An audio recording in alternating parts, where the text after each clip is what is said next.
1935, RKO Studios. The morning sun cut through the soundstage windows like a blade, illuminating the expensive sets built for Alice Adams. George Stevens, one of Hollywood's most respected directors, stood behind his camera with the confidence of a man who had never been refused. Around him, dozens of crew members busied themselves with lights, props, and the endless mechanics of movie making. They all knew this was an important film. They all knew Katharine Hepburn was difficult. None of them knew they were about to witness the moment that would change cinema forever.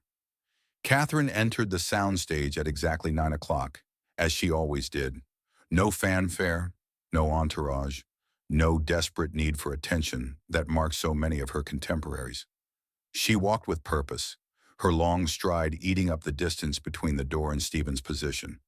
The crew noticed immediately. They always noticed. Not because she demanded it, but because power has its own gravity. She had learned this walk during her years at Bryn Mawr College, where being the daughter of a suffragette and a progressive surgeon meant standing out whether you wanted to or not. Dr. Thomas Hepburn had taught his daughter that apologizing for taking up space was the first step toward disappearing entirely. Her mother, Catherine Martha Houghton, had shown her that a woman could fight for principles even when society punished her for it. These lessons had been carved into Catherine's bones long before Hollywood tried to reshape them. The assistant director, a nervous young man named Jimmy who had worked on 3 Hepburn pictures, watched her approach Stevens with a mixture of fascination and dread that marked most interactions between director and star. Jimmy had seen actresses cry, scream, and plead when given direction they disliked. He had never seen one simply listen with the intensity of a chess master studying her opponent's opening move. Stevens looked up from his viewfinder and frowned. He had been dreading this conversation for weeks, but the studio executives had been clear. Katharine Hepburn was box office trouble. Her last few films had disappointed. Critics called her performances mannish and unnatural. Audiences, they said, wanted feminine leading ladies, not women who walked like men and spoke like they owned the world. "Miss Hepburn," Stevens called out, his voice carrying across the silent soundstage. "Before we begin today, we need to discuss your characterization." Katharine stopped. She did not hurry toward him with the eager compliance that most actors showed their directors. She simply stood where she was and waited. Her eyes, those famous eyes that could cut through pretense like scissors through silk, fixed on Stevens with the patience of a predator. "The studio has concerns," Stevens continued, walking closer now, aware that his words were being heard by everyone present. "About how you're playing Alice. They feel she's too assertive, too masculine in her mannerisms." The soundstage grew quieter, if that were possible. Even the grip adjusting a light fixture paused in his work. Everyone knew Katharine Hepburn's reputation. Everyone knew she did not bend. "They want you to soften her," Stevens said, his voice gaining confidence as he spoke words that had been rehearsed in executive meetings. "Make her more feminine, more appealing to general audiences. Walk like a lady, not like you're marching to war." Katharine listened without interruption. Her face revealed nothing. Years later, crew members would describe that expression differently. Some called it blank, others said it was calculating. A few, the ones who paid closer attention, recognized it as the look of someone making a decision that would cost them dearly. When Stevens finished speaking, silence stretched between them like a held breath. The director expected argument, tears, or immediate compliance. He had worked with enough actresses to know the patterns. What he did not expect was Katharine's response. "No." One word, delivered without emotion, without explanation, without the courtesy of elaboration that Hollywood protocol demanded. Just no. Stevens blinked. "I'm sorry." "No," Katharine repeated, her voice carrying no more emphasis than if she were declining tea.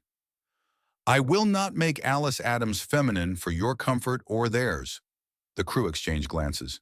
Some looked excited by the prospect of witnessing a legendary confrontation. Others seemed genuinely worried about their jobs. This was not how things worked in the studio system. Directors gave orders. Stars followed them or found themselves replaced. Stevens felt his face reddening. He had directed major films, worked with the biggest names in Hollywood. Gary Cooper had never questioned his judgment.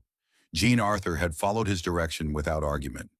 He was not accustomed to being dismissed by an actress whose recent pictures had lost money. The fact that those losses were largely due to scripts that wasted her considerable talents was irrelevant to his wounded pride. Miss Hepburn, you seem to misunderstand your position here. This is not a discussion. This is direction from the studio. Behind the cameras, cinematographer Joseph Walker adjusted his lens unnecessarily, using the familiar motion to cover his fascination with the drama unfolding before him. He had worked with Katharine on 3 previous films and had never seen her back down from anything. Not when Columbia executives demanded she wear more revealing costumes, not when male co-stars tried to diminish her screen time, not when critics called her too intellectual for popular appeal. Walker suspected Stevens was about to learn what those others had discovered. Katharine Hepburn was not built for surrender. "I understand perfectly," Katharine replied. Her posture had not changed. Her voice remained level, but something in her eyes had sharpened. "You want me to lie. I want you to act. Acting is truth through pretense. What you're asking for is pretense through lies." She took a step forward, not aggressively, but with the deliberate movement of someone claiming space. Alice Adams is a young woman trying to rise above her circumstances through intelligence and determination. You want me to play her as if those qualities are flaws to be hidden rather than strengths to be celebrated. Stevens felt the conversation slipping away from him. This was supposed to be simple. Tell the difficult actress to behave, watch her comply or be replaced, move on with filming. Instead, he found himself in a philosophical debate about character motivation with a woman who seemed utterly unafraid of the consequences of her defiance. "The studio knows what audiences want," he said, trying to reassert control. "The studio knows what audiences have been taught to expect," Katharine corrected. "There is a difference." Around them, the crew had stopped even pretending to work. This was better than any picture show. Here was Katharine Hepburn, whose career was supposedly hanging by a thread, calmly dismantling her director's authority in front of 50 witnesses. Stevens could feel his own authority eroding with each passing moment. He had 2 choices: escalate the confrontation or find a way to end it while saving face. Neither option appealed to him, but one seemed safer than the other. "Miss Hepburn, if you cannot follow direction, perhaps this project is not right for you." It was a threat. Everyone recognized it as such. In the studio system, threats like this usually worked. Actors needed work more than work needed actors. Careers could be ended with a phone call. Reputations could be destroyed by whisper campaigns. Katharine Hepburn was in no position to call anyone's bluff. She smiled. Not the practiced, camera-ready smile that moviegoers knew, but something smaller and more dangerous. "Mr. Stevens, you are absolutely right. If you cannot find a way to direct Alice Adams as she was written, rather than as she might be rewritten to comfort frightened executives, then this project is definitely not right for me." The threat had been turned around so smoothly that Stevens almost missed it happening. Katharine had not just refused to be intimidated, she had made her departure seem like his artistic failure rather than her professional suicide. But she was not finished. "However," she continued, "before you make that call to the front office, consider this. Alice Adams is a remarkable character precisely because she refuses to diminish herself for others' comfort. If you cannot find the courage to direct her truthfully, how will you ever direct any character truthfully?" The question hung in the air like smoke from an expensive cigarette. Stevens realized he was being offered a choice that went far beyond this particular film or this particular actress. He could make the call, replace Katharine Hepburn with someone more compliant, and spend the rest of his career wondering if he had sacrificed artistic integrity for corporate approval. Or he could trust that audiences might be ready for something more honest than what they had been given before. The silence stretched until it became uncomfortable for everyone present. Finally, Stevens nodded once, curtly. "We'll try it your way." Katharine did not thank him. She did not smile with relief or show any sign that the outcome had ever been in doubt. She simply said, "Good. Now shall we make a picture?" The filming of Alice Adams proceeded with an intensity that surprised everyone involved. Katharine approached the role with a ferocity that seemed to draw power from her confrontation with Stevens, rather than being weakened by it. She played Alice as a young woman of fierce intelligence and unapologetic ambition, someone who understood that the world wanted her to be smaller, but refused to comply. Each morning brought new challenges that would have broken lesser performers. The script demanded emotional complexity that most actresses avoided, fearing it would make them seem unappealing to male audiences. Alice Adams was not a perfect heroine waiting for rescue. She was a flawed, striving, sometimes desperate young woman whose mistakes came from reaching too high rather than aiming too low. Stevens found himself caught up in Katharine's vision despite his initial resistance. Scene after scene revealed new layers of the character that would have been impossible if Alice had been softened according to studio demands. The supporting cast, initially nervous about working with the notoriously difficult Miss Hepburn, discovered instead an actress who demanded excellence from herself and inspired it in others. Fred McMurray, playing Alice's love interest, later told reporters that working with Katharine had taught him the difference between acting and performing. "She never lets you get away with anything false," he said. "If your line reading was dishonest, she would look at you like you had personally insulted her. But when you found the truth in a scene, she would give you everything she had to match it." But the cost of Katharine's victory became apparent long before the film was released. Word of her confrontation with Stevens spread through Hollywood's gossip networks faster than news of a scandal. Studio executives who had already branded her difficult now added insubordinate to their assessment. Directors who might have considered her for roles decided the risk was too great. The very stand that preserved the integrity of Alice Adams made future projects less likely. Katharine knew this. She had known it the moment she chose defiance over compliance. But she also knew something that the executives and the gossips did not understand.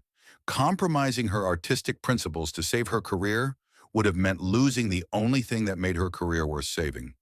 When Alice Adams was released 6 months later, critics responded with surprising enthusiasm. They praised Katharine's performance as her most natural and compelling work to date. They wrote about Alice Adams as a new kind of heroine, one whose strength came from intelligence rather than manipulation, determination rather than seduction. Audiences, those mysterious creatures whose preferences the studio executives claimed to understand so well, responded with equal enthusiasm. They found in Alice Adams a character who spoke to their own desires to rise above limitations, to refuse the roles that others wanted to assign them. The film's success did not immediately rehabilitate Katharine's career.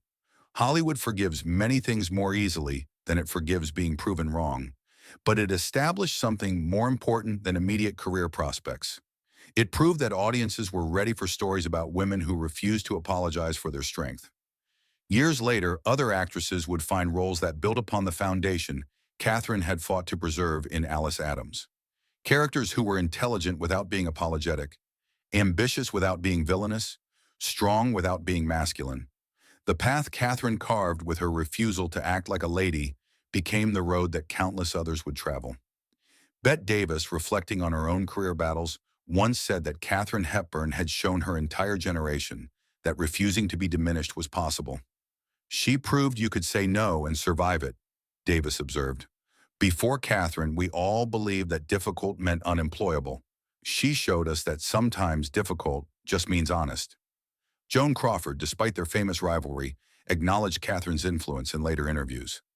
"We all owed her a debt," Crawford admitted, "not because she was easy to work with, God knows she wasn't, but because she never pretended the business was anything other than brutal. She fought it honestly instead of manipulating it carefully."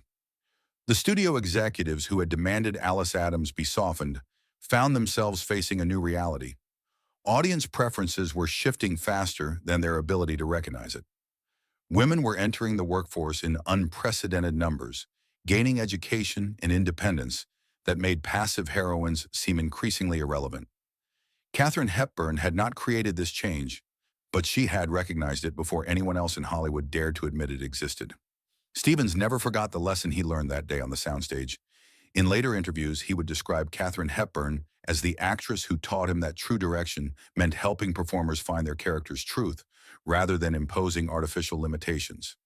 He came to understand that his initial request had not been about making Alice Adams more feminine, but about making her less threatening to those who profited from women's willingness to diminish themselves. "I thought I was protecting the film," Stevens admitted in a 1960 interview. What I was really doing was protecting my own fear of what audiences might think if we showed them something true instead of something familiar. Katharine forced me to confront that fear, and the film was infinitely better for it. The director went on to make some of Hollywood's most acclaimed films, including Shane and Giant, always carrying with him the memory of the morning when a determined actress taught him that courage was contagious. He began seeking out scripts that challenged conventional thinking, working with actors who brought intelligence and complexity to their roles rather than just beauty and compliance. In his personal notes discovered after his death, Stevens wrote, "The greatest directors are not those who impose their vision, but those who recognize vision when they encounter it and have the wisdom to step aside." Katharine Hepburn was vision incarnate. My only regret is that it took me so long to recognize what she was offering. The confrontation that could have ended Katharine's career instead became the foundation for everything that followed. Not because she won, but because she refused to lose. Not because she was right about everything, but because she was unwilling to be wrong about the things that mattered most. Katharine Hepburn never learned to act like a lady. She learned something far more valuable: how to act like herself, without apology, without compromise, without fear. And in refusing to diminish herself for others' comfort, she expanded the possibilities for every actress who followed. The soundstage where she said no to George Stevens has been demolished and rebuilt a dozen times since 1935.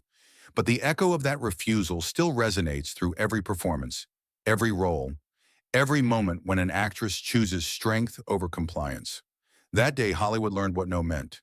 It has never forgotten the lesson.